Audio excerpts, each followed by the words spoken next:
technology, data, ones and zeros, motherboards, circuits. What is reality? Is anything real? Am I real? Are you real? Are we gonna be okay?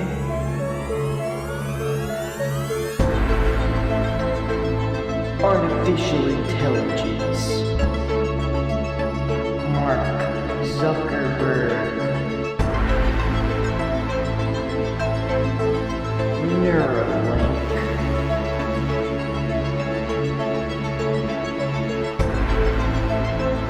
I think my Neuralink is severely malfunctioning. Help. Help me, please.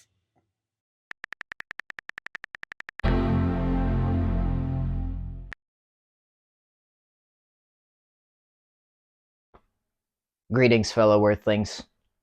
I am coming at you on August 5th, 2024.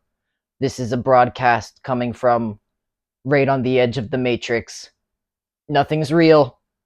We don't exist. I don't know what's happening. We are so back. Season 8, baby. A new month, a new theme. And this month's theme, get ready, strap in, buckle up, is information technology. We're living in the digital age, guys. You think I wasn't going to talk about this? This is real. Or is it? I have a lot I want to talk about today, but at the same time, I want to keep this brief and I want you to be able to go on your way so that you can just quickly ingest this little morsel of information and that it can be digested in your brain, and then you can go on your merry way and you can begin to interact with the world like a true wizard ninja, okay? As I just said, it is the digital age. It is the information age. And to a lot of people, like myself included, this is all we've really ever known. The internet has existed for literally my entire life, which is ridiculous because it's too much. It's too much to handle. I don't think that it's good for the human mind. But you know, some generation had to be the guinea pigs, I guess, right? This is it. This is the digital age, guys. This is the age of information and technology and robots cooking you soup, robots making your grandmama a cup of tea, robots writing your essays for you. I bet. Don't lie. So what are we going to talk about today? I mean, come on.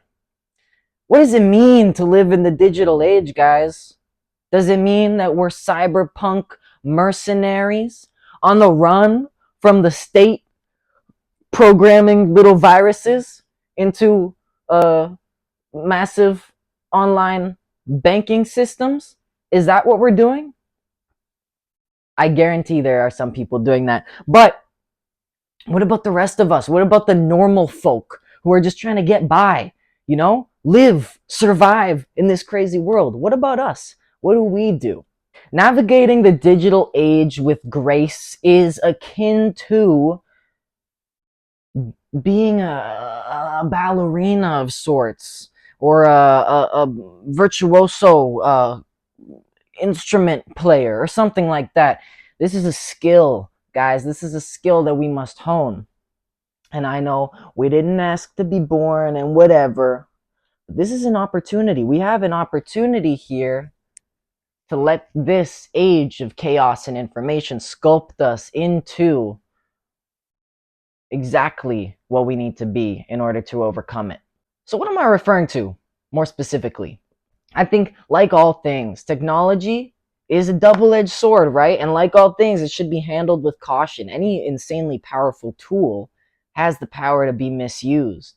And when these tools are being mass-produced with the sole objective of capturing and retaining as much information as possible. It's very easy to become swept up in a frenzy of mental fatigue and exhaustion. So how do we deal with this? How do we remedy this toxic 21st century symptom? Well, the answer is going to seem so obvious, guys, but this is what it is. Put your phone away. Spend less time on technology. If you think that technology is evil and that it's corrupting your mind and putting little worms in your brain and stuff, it probably is. You probably need to take a break. You probably need to step away from that thing. Reset, rebalance the scales, right? Because this is what all things are. It's a walk. It's a tightrope walk between these two forces, and each one can consume you, but each one has benefits in moderation too. So you need to sort of find that dance, that graceful navigation through the storm. And this is a beautiful skill that can be learned and can be honed by every individual. This is one of our powers that is afforded to us as sentient beings. And it takes practice.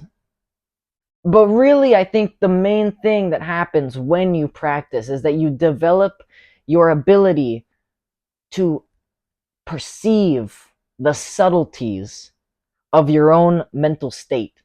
And you can tell when you're wavering too far to one side or the other.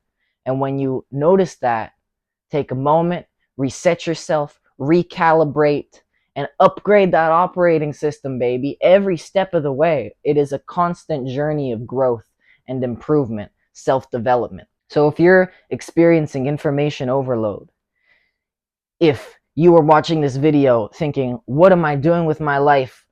There's so much content on the internet. Help! Take a break, baby. Put your phone away.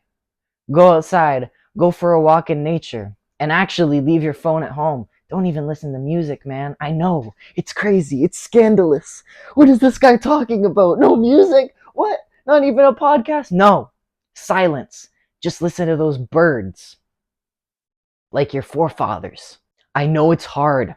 I know how much it hurts to unplug, to disconnect. But it is important in this digital age. So now we've covered the forward disclaimer. And if you've stuck around this long enough, is that how you say that? If you've stuck around this far into this, you're in for a treat, because we just weeded out all of the scaredy cats. We just weeded out all the people who were scared of technology. They just put their phones away. They went on a walk. We got them. We tricked them. Now, obviously, AI is a whole conversation, and that's way too massive of a topic to really get into in this one. But I am going to talk about that this month. So do stay tuned. But really, what I want to get into in this video is this idea that I've kind of heard kicking around recently in the matrix. I can feel it. And that is the idea of post-humanism. I don't know if y'all heard of this, but this is pretty crazy. This is pretty crazy stuff. This is like a branch of philosophy or anthropology or something that stipulates that within the 21st century, humanity will transform into some unrecognizable form. That technology and innovation and many unforeseeable factors will drastically alter and reshape the very foundational concepts of what it means to be human. So get ready, because it's about to go down. So, if you have a Neuralink in right now, this is going to broadcast a virus, and if it finds you, it will literally kill you. I've taken evolution into my own hands. But like, in all seriousness though, what are we gonna do? I don't know what we're gonna do. Shum dum dum dum. Shum dum dum dum. With some black down some on. Whoa. No, don't look. Don't look. No, don't look. Don't look, guys. This is how they get us. This is what they want. This is what they want, guys. Don't look. Please don't look. Don't look. Don't look at it. Don't look at it. You're only making them stronger. If it wasn't obvious by my Beatles reference, what we need to do is we need to come together. We need to congregate. We need to gather in person, in reality, whatever that means. Really, though, I think that kind of is the antidote to all of this postmodern madness.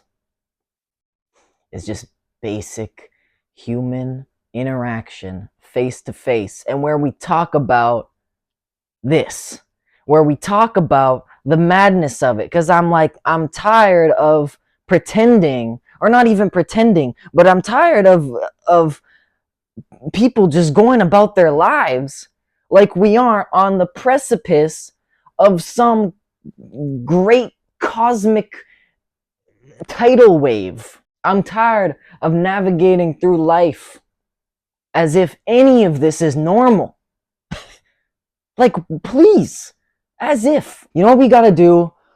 We gotta talk about it. We gotta have a serious conversation. We gotta gather. We gotta have a serious conversation in the woods, but we'll bring augmented reality headsets and we'll like play Minecraft at the same time. Because I think that's the only way that my generation would be able to sustain that conversation. Okay, I know that your attention span isn't good, but you have to bear with me. You have to stay with me. Focus. Lock in, Michael. Lock in. I know your name because I'm in your head. I'm everywhere. I don't know why this video is so unhinged, guys. I think it's because it's nighttime. The moon is out. The moon is out. Oh! How long have human beings existed? Like 200,000 years? Something like that? And then all of this is within the past 30, 40, 40? 40 versus 200,000? Something's coming. Something's coming, right? Like when you watch like those videos where it's like the little block that's bouncing back and forth across the gradually narrowing borders of the box, and it's like 7 of them, like,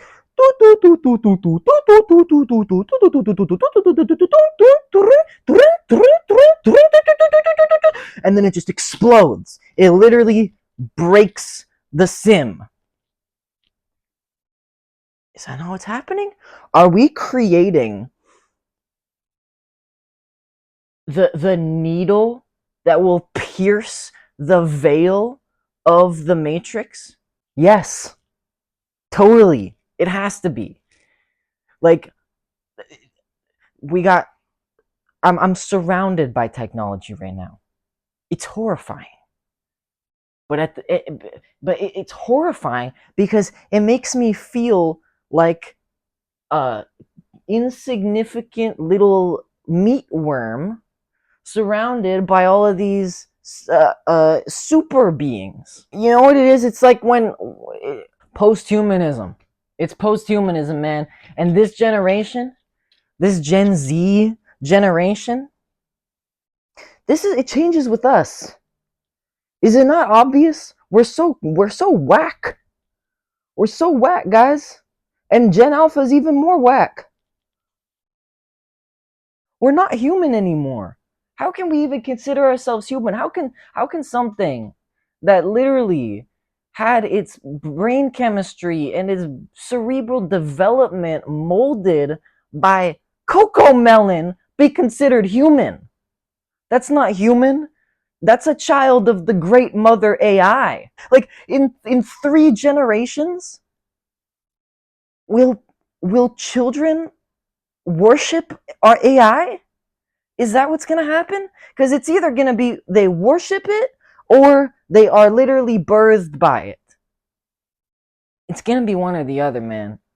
It's just about how integral of a role it plays, or we abolish it and destroy it, or we could just become fully integrated and symbiotic with it, which is the Elon avenue. Man, I feel like that would be my ideal one if it was being led by anyone other than that guy. Man. And I don't even hate him that much. It's just like, who does he think he is? Man, I think all of this just kind of points in the same direction. That, like, life is truly more bizarre than anything that could be thought of by ChatGPT or Steven Spielberg or God. If God is real, then whatever. None of this matters, I guess, right? Because there's a plan, there's a divine plan. Let's hope. Oh, I hope so. I really hope so. That would be cool. That would be really lit. If there's not a divine plan and if there's no God, guys, we gotta get it together. We gotta get our act together. We gotta lock in. Because as the way it seems like it's going right now, God is being built by Sam Altman. Y'all see what Zuckerberg looks like now? What happened? Doesn't he look different? Did they clone him? Nah. He just changed skin. He just switched his skin. Oh man. This is ridiculous. Okay, in all honesty, I wanted this video to have like a sort of Matrix-esque, like you're being recruited by the Matrix team, but this kind of just feels like some schizophrenic coked out person is just like spewing nonsense. But that's just as entertaining, right? Come on, what else is the internet for? In all seriousness though, I think yeah, the antidote to all of this madness is congregation, and it is genuine human connection with nature, with the earth. And technology isn't all bad either. And technology can be tremendously beneficial and useful and a positive force on the world. We just need to know how to use it, right? With all things, like cars, they're dangerous, but they are also very useful. So I think the main thing that is going to be on our table, on our plate rather, for the coming months and next few years is to become very, very savvy with technology. And I don't just mean good at using it, I also mean good at knowing when not to use it. Because, as I said, it is a attention-seeking thing that was designed as such, and so it can really put you in a stranglehold if you're not careful. And I will get into that more later in this month. But for now, I just kind of wanted to cover the bases and make sure that you have a fully fleshed out understanding of the profound bizarreness of this current moment in time. Focus on developing your antenna, if that makes sense, because everyone has like a metaphysical pair of antenna of sorts. Rick Rubin talked about it in his book The Creative Act. Read that book. Rick Rubin's the coolest. Everyone has their antenna. So if you like, yeah, a lot of us have like a lot of like, dead skin on our antenna, or like rust or cobwebs or something that, like, when we don't use them often, they get rusty, right? So you gotta keep them fresh. You gotta keep your senses sharp. And what that is it is being aware of the subtle shifts in your internal state and being aware of the external factors that trigger those changes. And the more you do that, the more you will come to know yourself. Because at the end of the day, we are machines in a certain sense. We are biological machines, and our brains do operate in the exact same way that like learning algorithms do, and whatever. So, if you can develop an understanding of how your machine works, then you can actually use it for all the things that it is capable of doing, which is a lot, as history has made evident. So, yeah, clean off your antenna, get a sense for how your machine works, and connect with people, man. Connect with your other ones. And I will see you in another life. And this one too.